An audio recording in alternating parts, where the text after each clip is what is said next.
What is up? How is everyone doing? Welcome to the Anime Podcast. This month, we're talking about Samurai Champloo as I try to find where my game is. There we go. I'm actually running the stream this week. Boy, was it a nightmare to set up, but we're here and it's working. This is Touhou Luna Nights, even though we're talking about Samurai Champloo. How is everyone doing? Why don't we all introduce ourselves? I'm, of course, Neo Tokyo Tempo.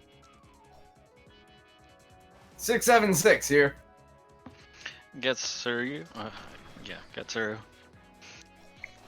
Spiritual successor of the Red Baron here, RJ. Striker Red of the Striker Reds. We're touring nationwide this month. Be sure to catch us in Pyongyang. We're going to North Korea. Oh. Pyongyang, Havana. Okay, is that a sports team you're joking about? No, it's a metal band. Oh shit! Are you serious? That's cool. Anyways, yeah, go ahead. Next person. Yeah. No, I think that's everyone. Oops. Oh god, it is hard to talk and play yeah. games Oh at the yeah, same yeah. time. Black as Night didn't make it tonight. Yeah, Tubbsy didn't do it. Yeah. That's all right. We're not talking about Gundam or Ava. All right. Anyway. So Samurai Champloo, of course, is the spiritual successor to Cowboy Bebop. It came out sometime mid 2000s. I don't have the facts open this time because I'm playing the game, and even that's kind of difficult. But anyway. It's generally at the time it was very, very popular, but it's generally overshadowed by its older brother Cowboy Bebop these days. But we decided to watch it anyway, and here we are. So I guess we'll go straight into it. Let's first talk about the music. Let's get the presentation out of the way. Let's first talk about the music. What did you guys think about the music? It was the perfect sort of hip hop for the show. Like the friggin' it was like the best way I think I compare it to was if you remember Adult Swim used to do the independent artist showcases, which were amazing. They even in the late 2000s they even had links to download those. It was like it was like a bit of like drum and bass mixed with like independent hip hop. It was just like spot on. Good shit to watch anime to. It's lo-fi, I think nowadays. That's what they call it. They also added some trends for good measure. Yeah, the guy who did the opening theme. Did he do the rest of the soundtrack? I forget. But he directed it. Mind if I do this one? No. Not the director. The guy doing the music. No. I mean, he also directed. He was also the guy who orchestrated the whole thing. Nujabes or Jun Seba, who tragically died in 2012 in a car accident. He was a hip hop producer and a rapper from Japan. He was actually very. How should I say this? He was very ahead of his time. Yeah, it's like it took several years later. His music eventually ended up inspiring an entire genre called lo-fi, which often gets conflated with vaporwave, but they actually have nothing to do with one another. The guy also he also inspired chill hop, which was basically on the same family as lo-fi. Yeah, it's basically a subgenre of lo-fi. Yeah. We don't really need to get into the EDM subgenres and everything. That's an hour-long rabbit hole on its own. Yeah. So let's just go with he was really into hip hop, and he basically. Yeah, hip hop and a little bit of electronica. Yeah, so we'll just stick with that. And the ending was done by. One thing is, I think like that whole like that whole 2000s like interest in that kind of music. Even Metal Gear Solid 2 had it. Like a little bit of it influenced 3's soundtrack, but it was mostly 2. Like the friggin' the theme song for the Tengus and the Dead Cell, the Yell Dead Cell. Like it was that era. That mini era, because it was a couple years in the 2000s where these like Japanese animes and their anime shows and video games just suddenly had a thing for what we now call lo-fi, like that mix of electronica and smooth hip hop, you know? Yeah. The ending. I want to talk about the ending for a bit. It was sung by rhythm and blues singer Min, who is actually known as the first soca artist from Japan, which is basically a subgenre of dancehall. Yeah, basically a reggae singer did the ending theme of Cowboy Bebop. Samurai Champloo. Sorry. Yeah. I mean, let's be honest. It's from the same guy. It's from Shinichiro Watanabe. I mean, Yeah. that also kind of shows just because, like, he tries to make one of, like, the artistic elements at the forefront of his shows. The marijuana episode really showed, by the way, Mike. Oh, gosh. Oh, your God. It was an opiate episode, but it was, yeah, the heavy hallucinating drugs. Yeah. Yeah. But just in general, that he uses this a lot where he'll focus on, I want the music to be an intrinsic part of the show. Or like with, I believe Space Dandy, he really wanted the visual aspects to shine, so it has this very trippy vibe to it. Oh, yeah. I do not have any magic left. Let's see. Yeah, what I found interesting about the soundtrack is something I picked up on really quickly is that this sort of merging of hip hop and martial arts has happened before, and it's happened before many years before that in the early 90s. Wu-Tang Clan were the first people, to my recollection, to do it, and it came Hell from yeah. kind of the opposite approach, taking hip hop and adding martial arts aesthetics to it, rather than taking martial arts. Not to have another marijuana reference, but Method Man's name, the guy in the band or in the group, the hip hop group, Method Man's name came from two things: his constant use of weed, or method, that was the street slang, and two, it was also because the movie Method Man, it had this really famous sound clip. There's two sound clips that were used by them that other artists have since borrowed. Like I listened to this group called Black Sun Empire. They're this European EDM group, and they throw in hip hop in their drum and bass, and they use the sound clip that Wu-Tang used, which is, "You're a gentleman and a scholar, but you're a killer." It's this line where it's from where this guy walks up to an assassin who seems super polite, and this older guy is smart. He's like, "Yeah, you're not fooling me. You look like a really polite young guy, but I know you're a thug. Like, I know you're like underneath. You're a fucking killer." Excuse my language.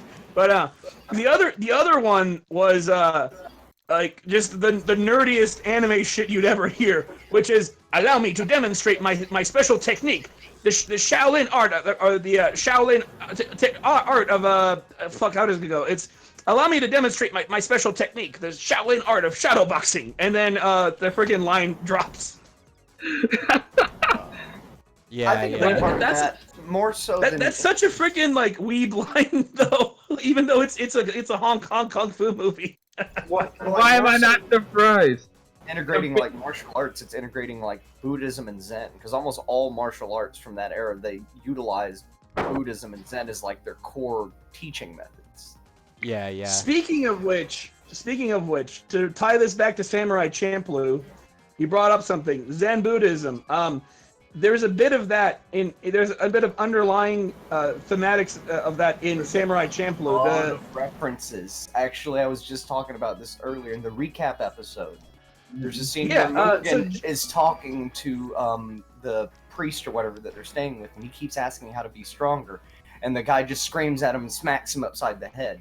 And that references a Buddhism parable about a student trying to understand what Zen is, and he just smacks him with his shoe. The other thing is, Mugen and Jin are like polar opposites. It's like the duality of man, and I don't mean that in the cliche memeable way. That's an aspect of Zen Buddhism, especially. It's the two opposing figures. You see it in Fist of the North Star. The second opening. It's the two statues that are facing each other. The two angry statues. Or I'm sorry, one is angry and the other one's got this like stare. Really. Yeah, this really stoic attitude. It's kind of like Jin represents restraint while Mugen represents hedonism. Well, yeah, one word for it is hedonism. The other word is just rage. He's got that uncontrollable like. No. Let's say like this: impulse. It's impulse. So Akuma and his brother in Street Fighter represent the two opposites. Like Akuma is filled with like this uncontrollable chaos and rage, and then his brother's got this stoic nihilist style that can survive Akuma's anger because it's so calm that he can survive like the techniques that would kill other people. But anyways, bringing this back, what do you guys think? I mean, I'm sure you, like most of you have seen it already, but even the first episode is amazing all the way. Like the entire show is just a wild ride. Oh, I think it does. Every aspect of the show nails it for me. Like down to the animation, the way they use music. I mean, even in the weird like horror episode with the zombie miners, like they even use like this weird like 80s like theremin and stuff for the soundtrack. Like they pieced it together. Yeah, dude, it felt like a grindcore movie. They pieced the whole thing together really well on each episode, and that I guess that's this artist's main focus, is trying to get every aspect of the show to flow. That episode in particular was weird because I couldn't tell what was real and what wasn't. Yeah, there were a couple episodes like that. Often the editing in that show kind of took on almost a dreamlike sense to it, but sorry, I'm struggling to find details and play video games at the same time. I also do love the reference to several rock songs in the Opium episode. Like, they directly reference Purple Haze and Summer of Love and all these other things. Yep. Yeah. So, quick thing. There's, so let's talk about specific episodes real quick. There was an arc that I liked, and I liked it so much that I was really annoyed when it ended, like how it ended. The Elegy of Entrapment, the assassin, I forget her name. She's the one that. Sarah. Is it Sera or Sara? Sarah, the blind sorcerer. Yeah, Sara. Oh, that was a good arc. Yeah, it was a good arc. Like the Shogunate, I think it was the Shogunate. They have her kid as collateral, and if she doesn't do her mission, they kill her kid. But in reality, we find out her kid has been dead for a long time, and they've just been toying with her. Yeah, and it was in fact the Shogunate who was fucking with her. Who? Yeah, it was in fact the Shogunate who. Yeah, it was the Shogunate. Yeah. So what bothered me about that was the punchline or the delivery, because it was kind of like, I get that she's like without hope and she's just like angry, but at the same time, it's like she still tries to kill them, and it's like, well, your reason for wanting to kill them is gone. You've already fallen in love with one of them, or it seemed like she had. I don't know if she was just an act or not. And what's the point of continuing your mission if the entire motivation you had is gone? That bothered me, but I like the rest of it. those 2 episodes kind of left me bittersweet. Like that, so just jump in and tell me, like, you know, like, were there any other episodes you felt like that about, like, that you guys liked but felt bittersweet? I have my own take on that episode, and what bothered me about that episode was not the plot itself. It wasn't even really like the ending or anything like that. What bothered me about that was how just sudden the reveal that she was an assassin was. It didn't feel like there was much build up to it. It just felt like all of a sudden she's an assassin when there weren't really signs of it before. Yeah, I think. I mean, dare I say this, but I mean, it's the same guy that, you know, he I forget the guy that worked with him on Cowboy Bebop, but he had a different co-producer, I think. But the Asteroid Blues had a similar thing going. Asteroid Blues was pretty straightforward. I mean, No, it was, but the point was that it still had that twist, you know, and like it didn't really have it wasn't really a twist for us, but it's like, you know, that like the chick takes the gun, shoots her boyfriend in the head, realizing like they're gonna die anyways, and yeah, like it works in Cowboy Bebop. It doesn't work in Champloo, and like the delivery is off. Like it's that's why I call it bittersweet. Like I like it, but it's not, you know, it's not as well-rounded. The other thing was, I get what he was trying to do in that episode where they had the analogy of, I think it was the kitsune, the fox spirit, and her child dying. Like she was singing the song about a fox spirit and its child either being lost or dead or something. I mean there is some build up there, but it's not enough. Yeah, it's not enough. It's too abstract. You're just never going to notice it unless you like watch it multiple times or something. Will, real quick, here's the thing. So the other issue is the other episodes have done stuff like that so much with, you know, like even the baseball episode, which was supposed to be a comedy bit, it had historical tidbits about Japanese, you know, American relations. So when there's a tavern scene and the trio goes to a tavern and they meet this character, and you're like, well, okay, I get it. She's got a story, and they're going to be involved in her life for a bit. Yeah. And you see they're singing this sad song about a lost child. It's like maybe like we'll find out what happened to the kid, or maybe like, you know, they'll fight the person who took the kid from her. Blah blah blah. Because you know, like Jin had an episode where he did that. He saved a woman who'd be forced into prostitution by her husband. Like that's maybe, one of the episodes I wish they would have fleshed out into 2 or 3 arcs. Yeah. It's like. One, that some of the episodes weren't fleshed out enough, and 2, this one, it was fleshed out enough, except it was just like there were breadcrumbs leading us to the punchline, the delivery. Whereas, you know, the other episodes, they had like broad graffiti like on the wall, like this is what's gonna happen, this is what's gonna happen, yo, this is what's gonna happen, and then it happens. This one was just it's a very fine balance that needs to be struck. It can't be too obscure, but it also can't be too blatantly obvious. Yeah.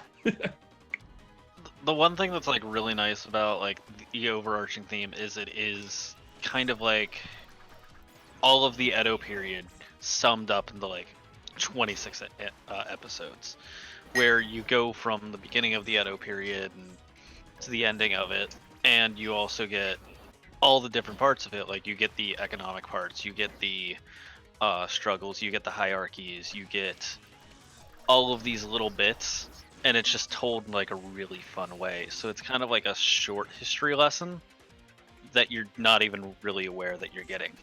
Well, they even have those random bits from Inspector Manzo where he does a little historical schooling on that.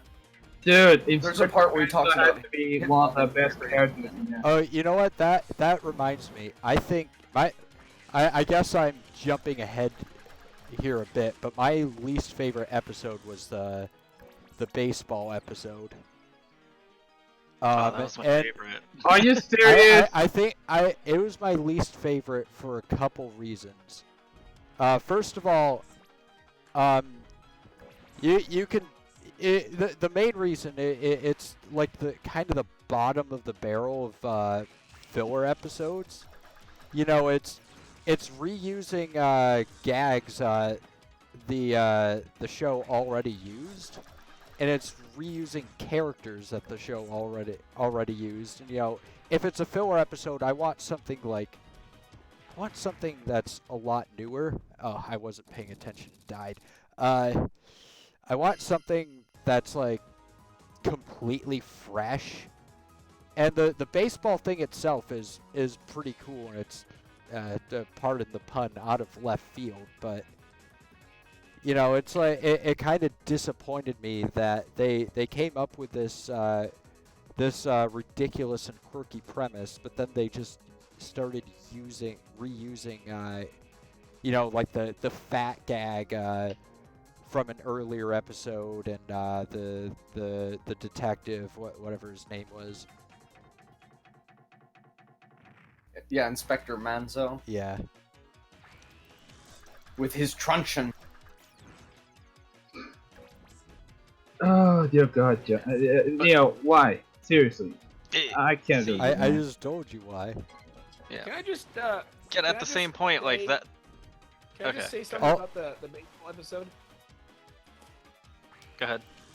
The police constable, that guy was a riot. Like in the English dub, okay, I like the English dub because I just like that studio just knew how to dub this guy's animes. Like they dubbed Cowboy Bebop well, and then they dubbed the Cowboy Bebop movie well, and then I mean that came after obviously, but they basically dubbed 2 different shows well, and the movie.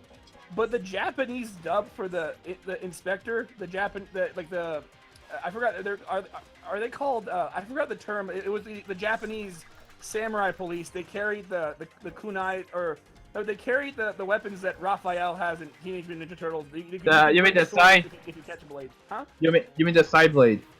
Yeah. The ones that carry side blades. There's a specific name for them, and there've been anime series about them. They're like basically like I think, I'm not sure if it's Edo and Taisho era. Anyway, Taisho was the era that followed after Edo, so. Gotcha. So either way, 2 things. But first with this one, the inspector, he was in the Japanese dub. He was a riot. He would just do this little catchphrase that goes "Zetai!" like this cartoony. That reminds me. If you ever get a chance to watch the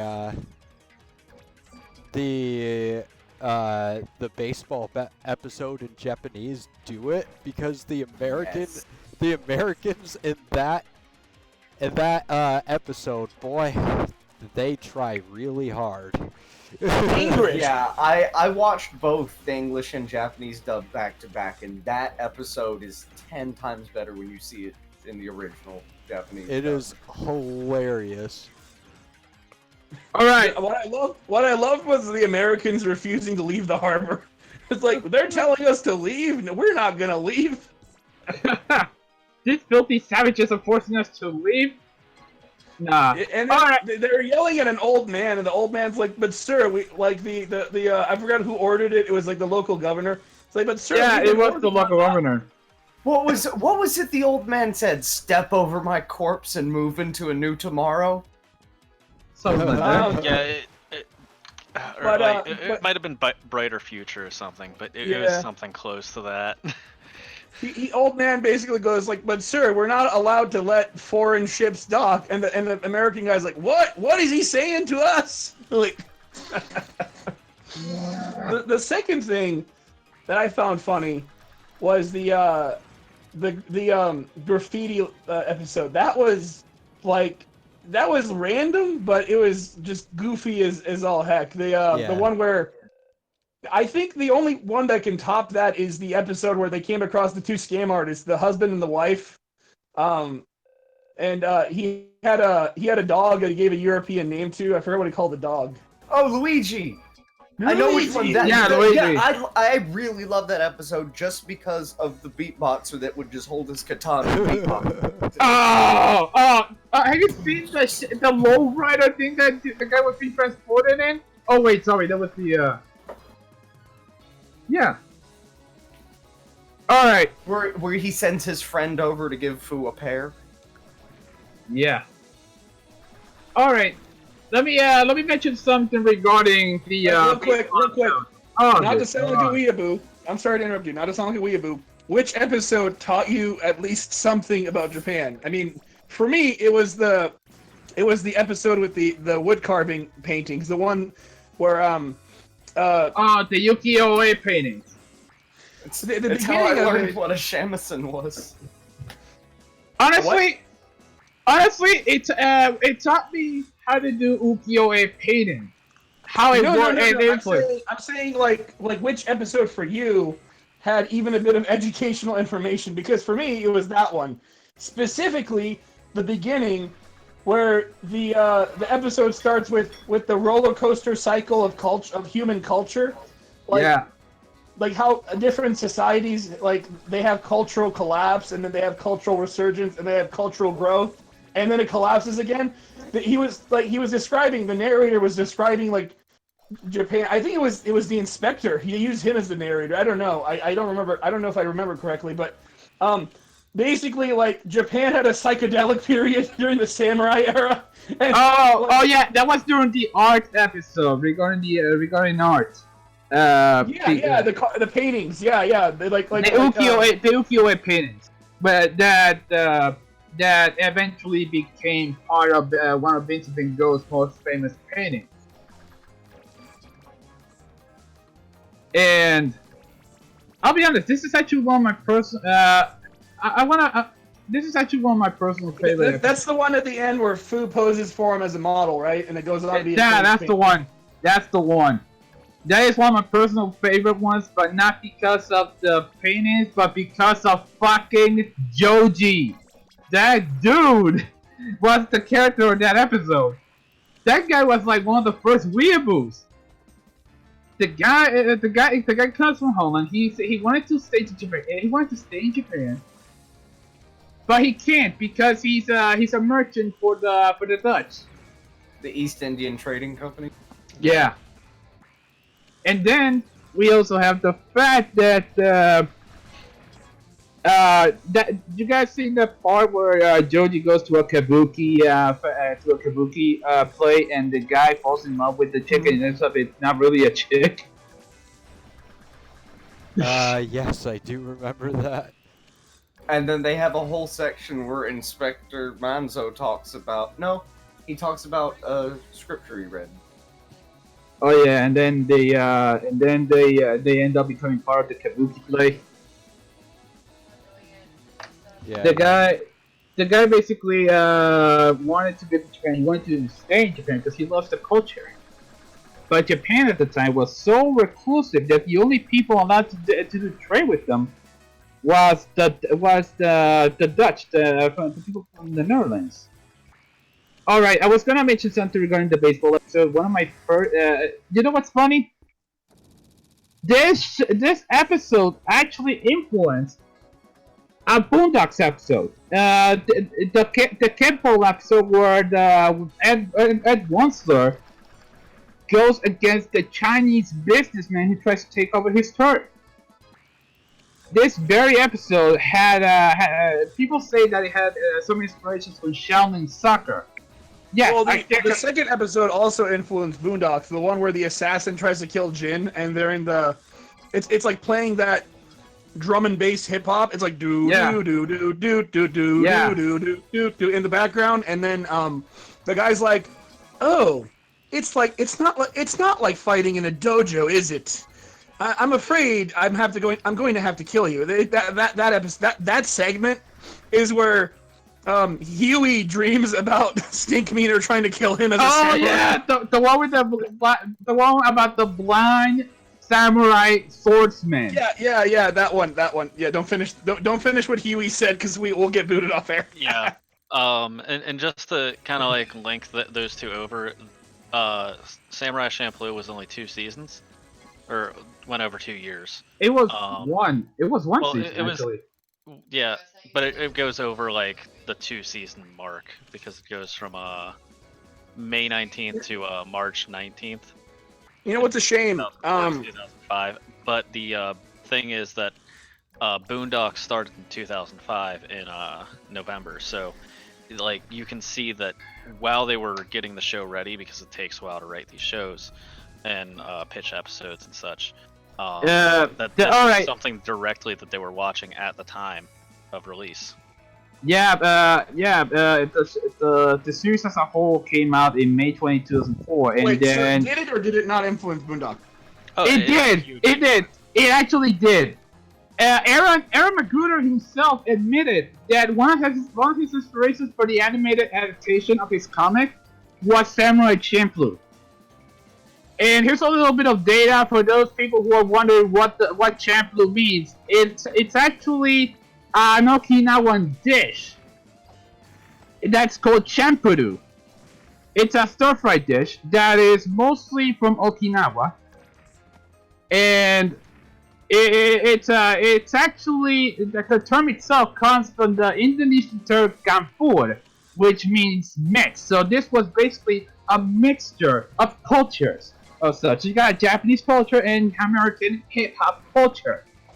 So the dish is a mixture? The dish means mixed up or stirred. Yeah, exactly. So Exactly. I have a Western comparison. I guess I could compare it to jambalaya because jambalaya is also like it's also a coastal dish and it's a mixture of like American and French. So yep. I think we're getting a little bit off track though. So we are. No, but the reason I brought that up is because Okinawa is a very it gets brought up indirectly and directly.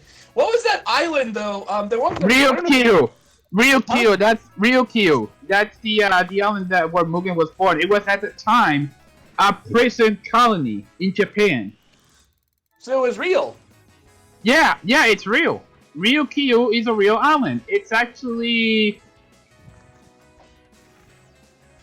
the Ryukyu island is actually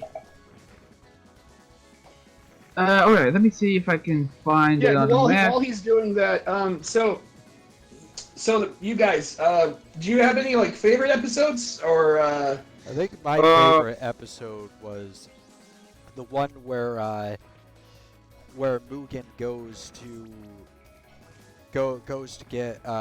on that pirate raid and gets betrayed. I especially like the first part. I especially like the first part. The end of it, the way they set up that betrayal and the shot composition and just how they built that scene in general is very powerful, and I really liked it a lot. I like that. Okay, go ahead. Alright, I will say that there wasn't just one episode that I really liked. I will say that besides the one about the Dutch weeb, I would say the mushroom episode is also another one that has to be brought up because it was around the same level as the weed episode. But also, I actually did like the baseball episode because it reminded me of that certain episode of the Boondocks. But I have to say those three around that area. Oh yeah, also the Tekken episode. That Tekken because it shows that some things never change regarding fashion in Japan and America. Okay, let's see. Mike, what about you? I think one of my favorite episodes, and I can't remember the guy's name, but the one that had the beatboxing guy with him. Probably one of my favorite episodes, just because the character's so over the top and ridiculous. With the good boy Luigi. Yeah. All right, let's see. I think his wife is the one who seduces Mugen and gets him and Jin drunk. No, she gets. I don't know. I think she gets Jin drunk or something, and then I can't remember. No. Wait. It was actually it was the one with the chick who gets Mugen drunk with a poison that is mixed in with the sake. Yeah, the geisha-looking woman. The husband and wife are scam artists. Geisha, no geisha. Oh my god, dude! I had to. If James Pumphrey was here, I would tell him the same thing. Just a guy, instead of pronouncing K, he pronounces it like Kai. Like, motherfucker. Real quick. So I want to just say one thing. So I'm gonna bring up something. The reason I like an episode in particular is Red Eye Reprisal. It's the second episode. I like. There's two other episodes I like as well, but I'll go with that one first. The one where they meet Oniwaka, the big disabled dude. He's yeah, the guy who's known as the ogre. Yeah, the one who's been bullied all his life, and then that dude that they cut the arm off of, that guy. That is a really good episode. I really liked it. Yeah, that was sad. It was really sad. Honestly, it was super sad, but it was really well written, and it set a precedent. It actually set a precedent in the show, because we basically would expect characters to return, you know, and that was just the second episode, and we literally see a character from the previous episode come back. Like what I'm getting at is, like, you see the long-term effects of their actions follow them on their journey, and it's like that actually was kind of cool. It was also depressing because they killed Oniwaka. It also showed that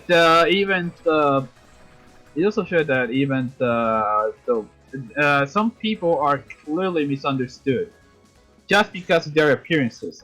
And I really like that scene where he tells Fu that she was the only one who was never afraid of him when she looked at his face. That was a very good scene, but I should have added that one as one of my favorite episodes because it was. Yeah. So the other two episodes I like are I'll go with the very last one, Evanescent Encounter Part 3. That's 2 episodes after the pirate episode, and the pirate episode's followed by an outcome episode. It shows you what happens to the people that survive Mugen's attack. They go to get revenge on him. And then the last episode is when we find out about Fu's father, the man with the scent of sunflowers. Yeah, Seiso Kasami. He was the Christian. He was the Christian Japanese guy that the shogunate was after because they felt he was a threat. And that episode, even though it had depressing things in it, like Fu finally finding her dad right as he's about to die, it was really interesting because then we got to see how ruthless the shogunate was, because Fu had nothing to do with her father. She was not a Christian. She was not a Christian in any way. But because the shogunate discovered her identity, the shogunate executioner, he was going to kill her anyways. He said, these are my orders, to kill that guy and any of his descendants. And like, it was really interesting to see like Jin and Mugen take the guy on. And he even describes Mugen's fighting style. He even goes to say, like, you know, this guy I'm fighting, you know, he's improvising every move, but he still kicks Mugen's ass. I think that's also, in this series, one of the things that really shows the animation style when Mugen is fighting. It's really well done. The scenes where he's fighting hand-to-hand combat are some of the best fighting scenes I've seen. RJ, the guy you're looking for is Sasaki Ryujiro. Who is he again? Sasaki Ryujiro, the guy who who got his arm sliced off. Oh yeah, that guy was horrible. Yeah. So just to kind of transition and like I don't really have a favorite episode. It's more I enjoyed the fighting style throughout the entire anime. Oh yeah, it's super smooth, dude. Super smooth. Just some of these fights were just better than almost any other.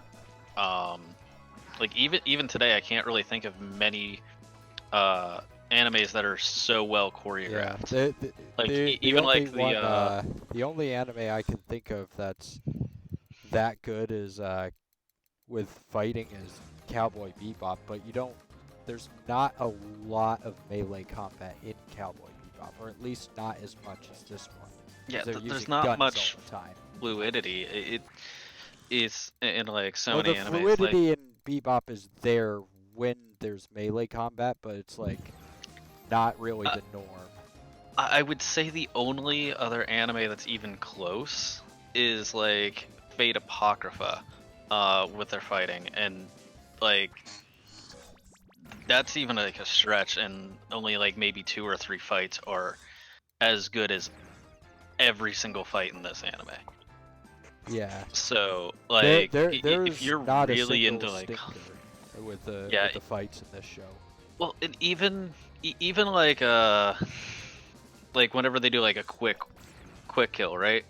Like you can tell that it's just like, oh, that's their level. Like whenever Mugen was walking and he was limping, and the guy was freaking out and he pulled out his sword and like ran at him, and Mugen just like slashed him 4 times and just kept walking, and you're just like, oh, Mugen's that good. I was just watching that episode earlier today, and I thought that this show, when any of the attacks and strikes like that, it has impact. You know they're fucked. Oh, that's gotta hurt. Yeah. The way they characterize that entire just 2 or 3 slashes, like, he dead! You're just like, oh, he meant business this time. He wasn't even messing around. He wasn't even doing his style. He's just like, you're just dead. Like, you're just dead. You can really feel every impact, every slice. It's got this, everything in the show's got this kinetic energy about it, and I think I'm about to try my graphics card. It's together. Dude, okay. So let's the keep this. Music flows so well. Guys, we got to get this going. I am about to causing issues. My graphics card is glitching out, and I'm probably gonna have to return it. Okay. Are you able to still stream? I mean, let me look at the frames. Hey, yo, Getsuru, you should probably look at the channel to confirm, because if he does it, we might get echo. We're still streaming. It's streaming at 60 FPS, but I just saw saw my display cut out into static and then pop back in. So two things. One, the action flows really freaking well with the music. And I like the comedy. It's not like what I've complained in the past about, I mean, privately to you guys, just with our own conversations and like on our podcast. I don't like out of place cutesy or funny stuff in anime, but a lot of people do. I personally don't. But Cowboy Bebop's jokes are funny because they're well placed. They're not just like tee hee hoo hoo, I'm so cute kawaii. It's not any of that crap. I mean, there are people that don't think it's crap, but whatever. My point is, the music flows right with the action. The comedy doesn't interrupt things. It's funny. And I was going to say the third favorite episode kind of is, I'm sorry, not the third, but this is my most favorite episode. Bogus Booty. Bogus Booty, as ridiculous as the name is. Oh, God, that one. It's the one where Mugen thinks he's spending his night with a hooker, but it turns out it's a shogunate ninja who's trying to catch these culprits who are making counterfeit gold, and she knocks out Mugen so she can use their room as a base of operations for the night, and Mugen gets right back up, and she's like, look, hey sweetie, I'll give you a good time if you help me kill those men. And he's like half awake. He's like, okay. He just like murders these dudes for her. And she just rides on his neck and they're just like murdering people as they're going. And then these ninjas try to kill them. And it's just like, it's funny, but it's filled with action. And it's like, how do I put this? It's not exactly swashbuckling, but it's very close to swashbuckling. Because it's like, they're trying to figure out where the fake treasure is. She's trying to figure out where the hiding place of these guys who are making the fake treasure is, and he's just killing all of them, thinking he's gonna get laid at the end. Yeah. And oh man. And then she ends up fun. I think I'm gonna have to cut this off early because I do not want to start a fire. Yeah. Let's end in like is 5 minutes okay, or do you want to do it like right now? We'll let's just all do our review scores and all that. All right. Right about now, so I don't blow up my computer. All right. I give it a 9. I love this anime. It's just everything about it is good. Like there's a couple things that you could easily say it's missing, where it repeats a lot of jokes a lot. It is a little bit older, so like there are some dated things throughout it, but all in all, it still holds up to be one of the best animes ever. So I'd give it a solid 9. I actually hold on. I always go last. Someone else go. Striker. Go. Yeah. Just fast. Give it a quick rating. All right. Let me say it like this. This anime, there are very few animes out there that have aged like fine wine, and this is one of them. Scale of 1 to 10. A scale of 1 to 10. What do you give it? Yeah. Honestly, 9. That's a 9 because it aged so freaking well after all these years. It's old enough. I mean, this show is. Striker. I get exactly what you mean. You're saying that it aged like fine wine. It's a good cultural artifact. I totally get you.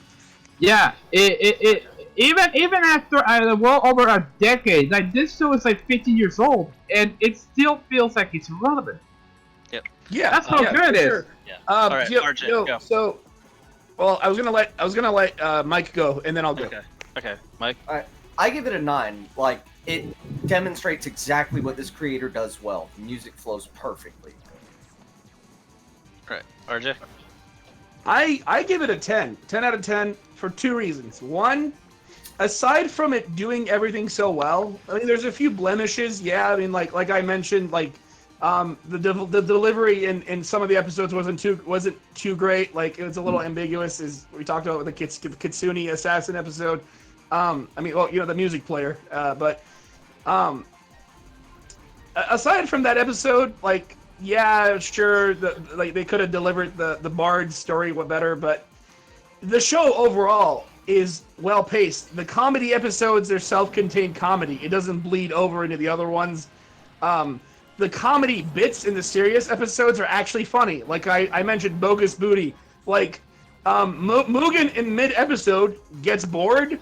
He's like, why am I fighting these guys for you? I haven't even gotten a kiss from you all night. And she just like, keep in mind, she's still sitting on his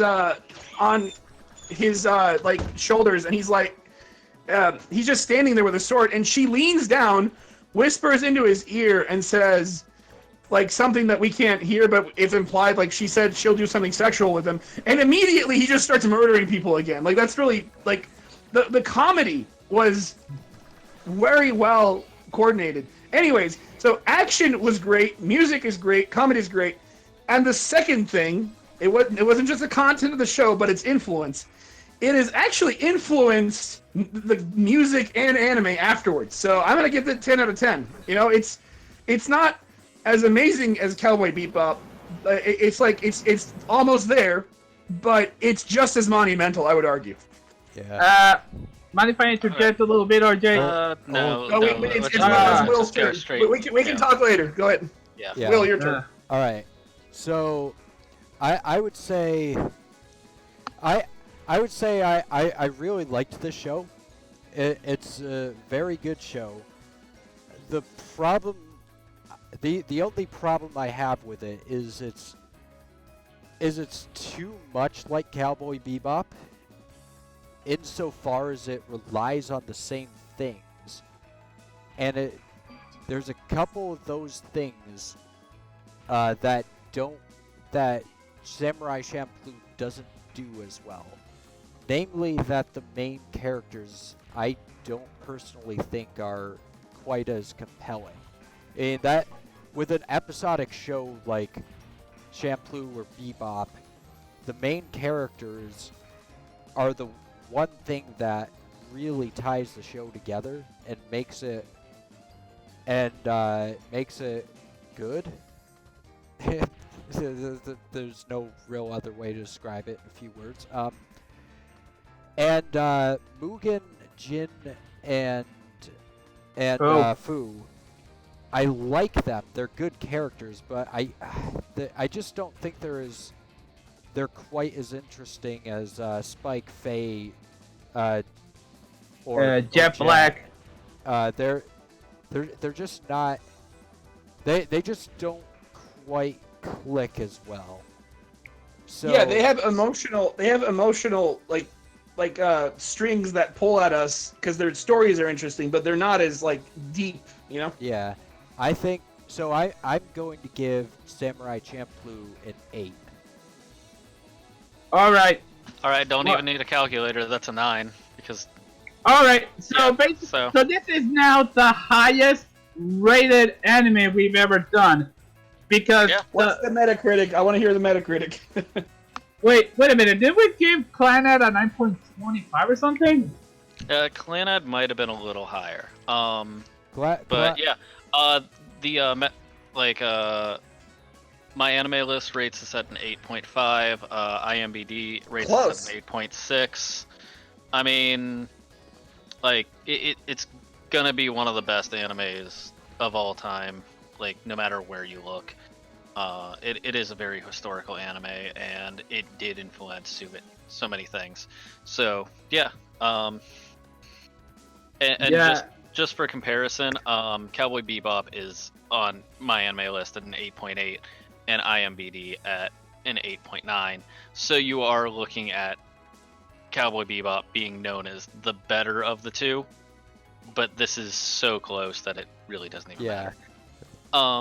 Anyway, I think that we should just wrap it up here. Yeah. Yep. Before my Been a computer blast. Before catches fire. your yeah. All right, so all right, so we are Outpost 1018, and we are signing out. All right. See Signing y'all off. later. Take it Later. easy. Take care. All right. See ya.